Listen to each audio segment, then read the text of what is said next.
Hello, and welcome to our presentation, The Music for the Deaf and Radio Baton Project. We're happy to share this unique project with you. The project consisted of 2 phases, each of 5 years.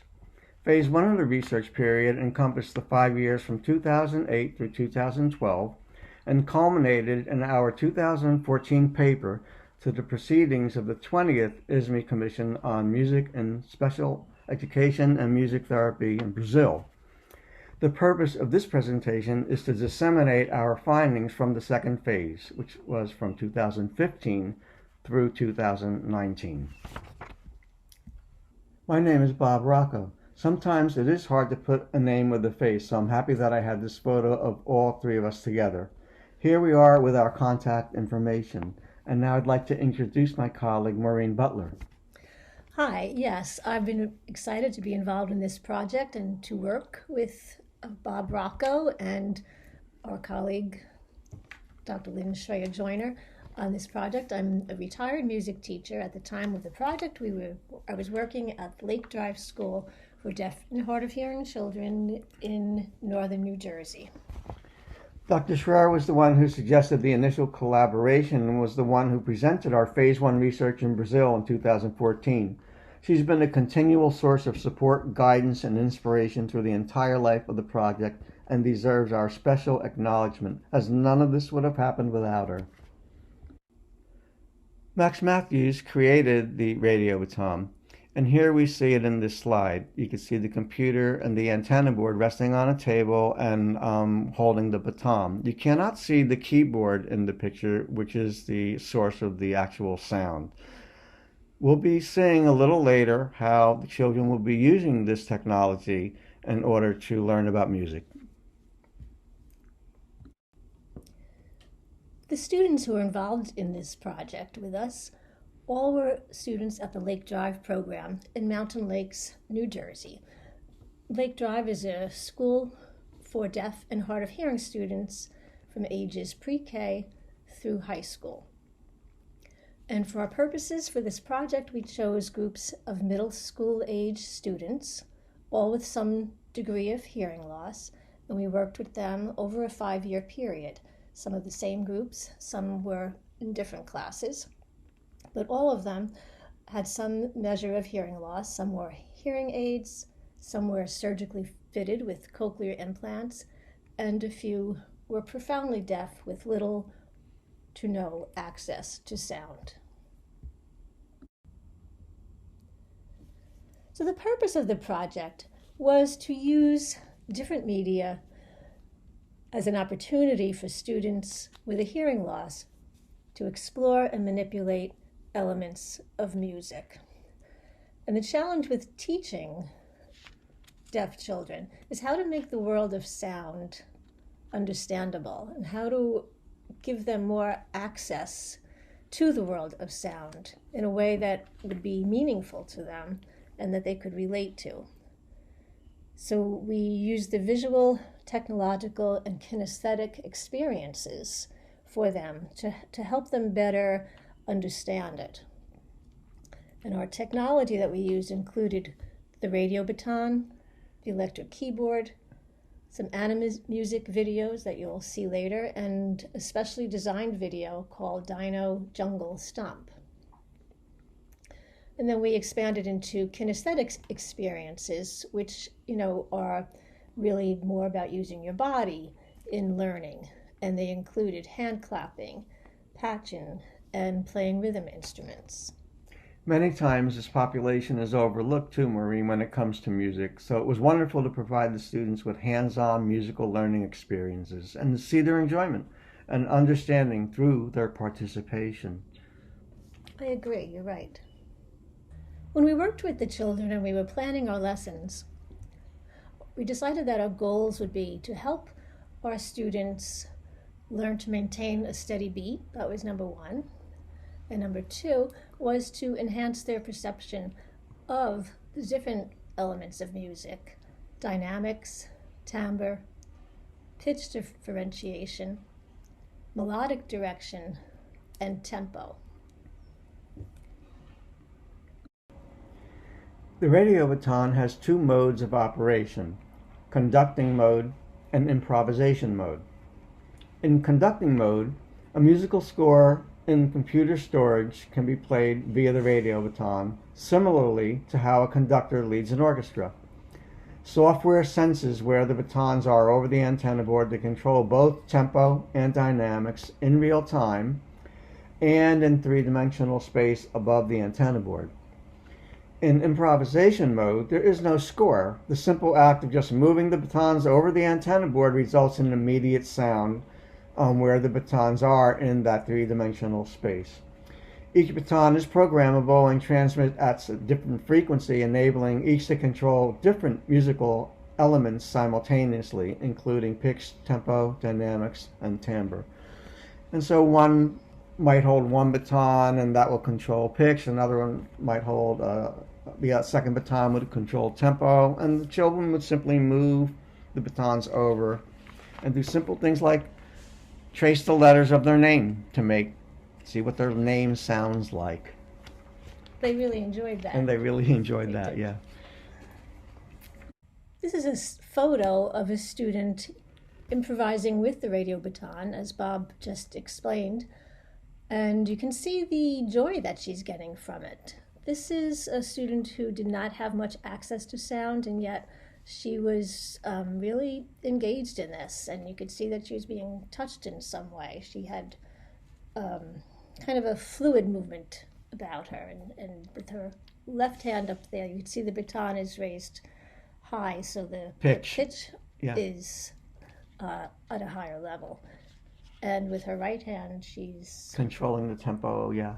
With her right hand there. Yeah. Yes. So this is a great example of the children enjoying the baton. And then we're going to be seeing 3 videos next showing students enjoying and being engaged and interacting with the radio baton. And these 3 videos highlight the way that they can improvise using the baton. Yes. In this first video, we have some middle school aged young ladies all taking turns at playing in the improvisatory mode on the radio baton. They're all anxious to get a turn, and those who weren't playing at the same time were touching the speakers to get the tactile feedback. You'll notice that the girl in the front is wearing a cochlear implant, so she has more access to sound than she would have without it.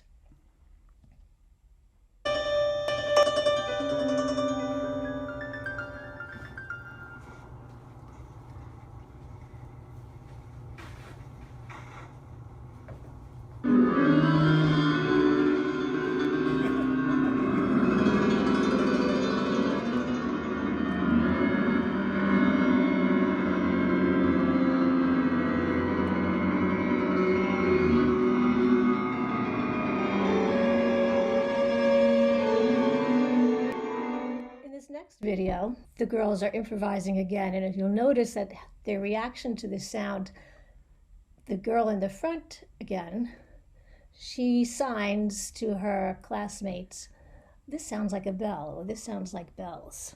So that was her response to the sound.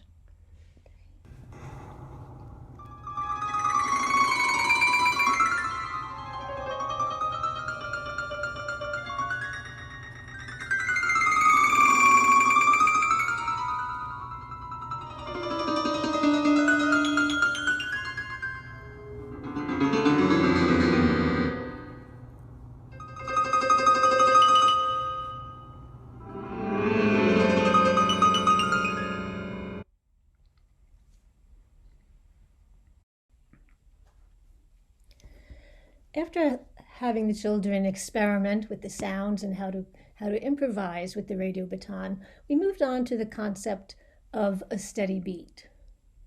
For most hearing people, a steady beat develops quite naturally over listening to music, which is present everywhere in society, in the home, at schools, out and about, in the cars.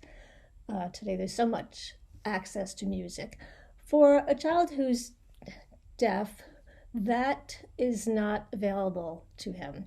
Even students that have assistive technology, such as hearing aids and cochlear implants, they need extra work, extra activities to try to really understand and grasp the concept of what is a steady beat, why is it important, how does it make music. So we decided to concentrate on steady beat for a while, and we'll be showing you some videos and photos of children as they grew in their ability to maintain a steady beat. And first thing we had to do is come up with a sign for beat. There is no real sign for a musical beat in the ASL lexicon, and so typically you would just spell it, but with children it's better to have a specific sign for beat so they could more readily understand what it is we're talking about. And I think it's especially important too when any single sense is compromised in a way. You want to involve the other senses that are fully functional as much as possible. Yes. So this was the hand sign that we developed. It's simply hitting the hand using a B shape. The word beat starts with the letter B, and moving it in a steady rhythm.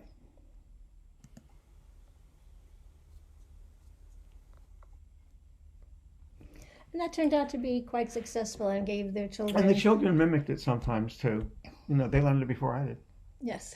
I learned the right hand. It was a great experience. And here's Dino Jungle Stomp.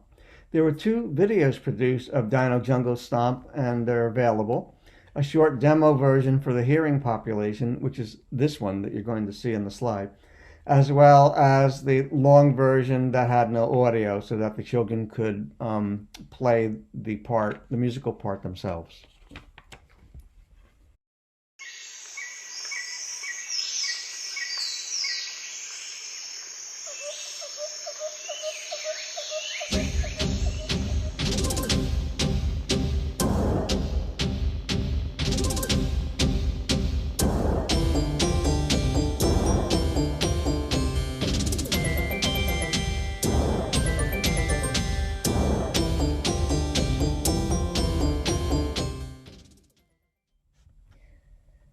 The next videos we have are some middle school aged boys playing on the radio baton and practicing with a steady beat. In this first one you'll see a girl in the background really engaged. Even though she wasn't playing it, she was moving to the beat herself.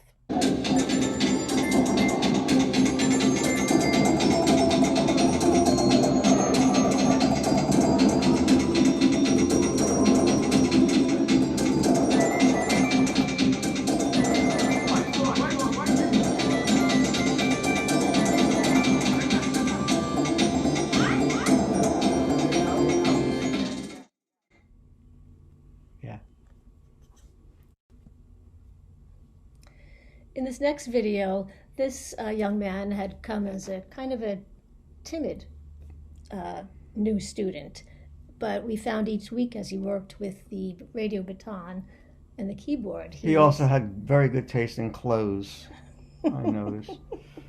Yes, you must have called each other that morning. And I think it gave him another means of self-expression. We saw him grow in confidence, didn't we? By the end now, he was really enjoying it.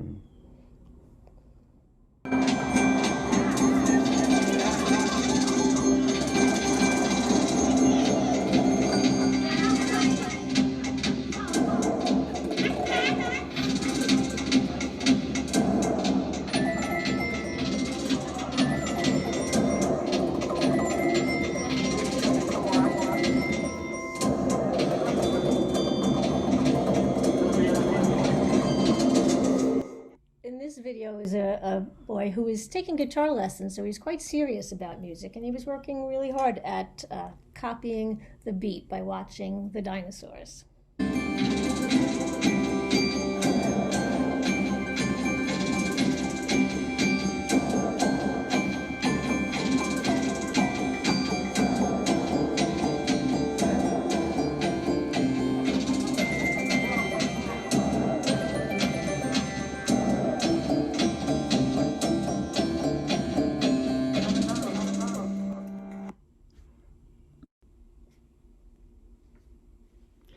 This music video was donated to us, to the project, and this particular video, Polo 6, was our most successful. It had the strongest visual clues for all the children. We're going to just play about 30 seconds of it.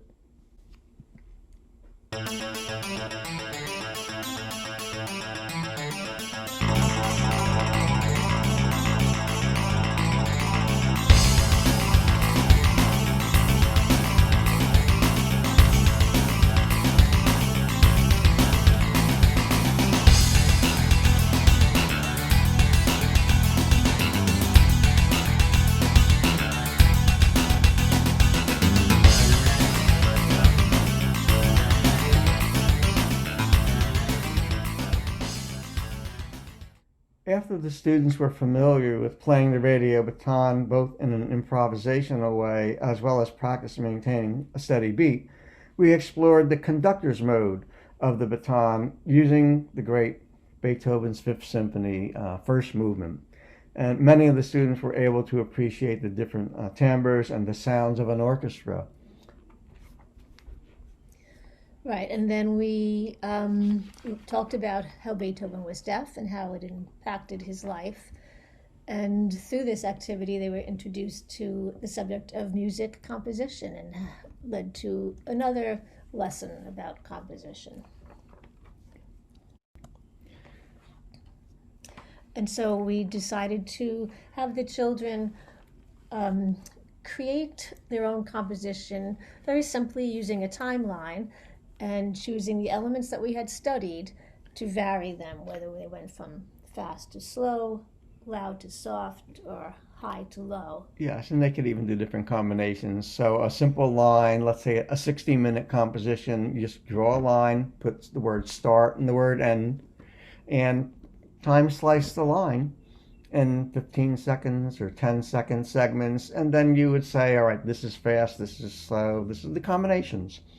And then when you get to that combination and the time, the children performs that specific thing. Yeah, and they were happy to do that. They loved it, yeah. And they came up with some very innovative ways to approach it. Yes, as children always do. And then another lesson that outgrew from all our work was to use rhythm instruments and body movements in all different kinds of genres, different tempos, to demonstrate and to increase their understanding of a steady beat. Here are some takeaways that we think you will find helpful. We'll be discussing them in our interactive session. We look forward to talking to you. And until we do, I want to thank Bob Rocco for all his dedication to the students at Lake Drive School to come year after year and to present this innovative and unique experience that they never would have had. It is deeply appreciated. Thank you so much.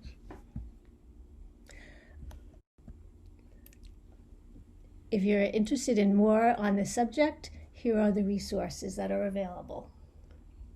Thank you for watching our presentation. Bye-bye. Bye.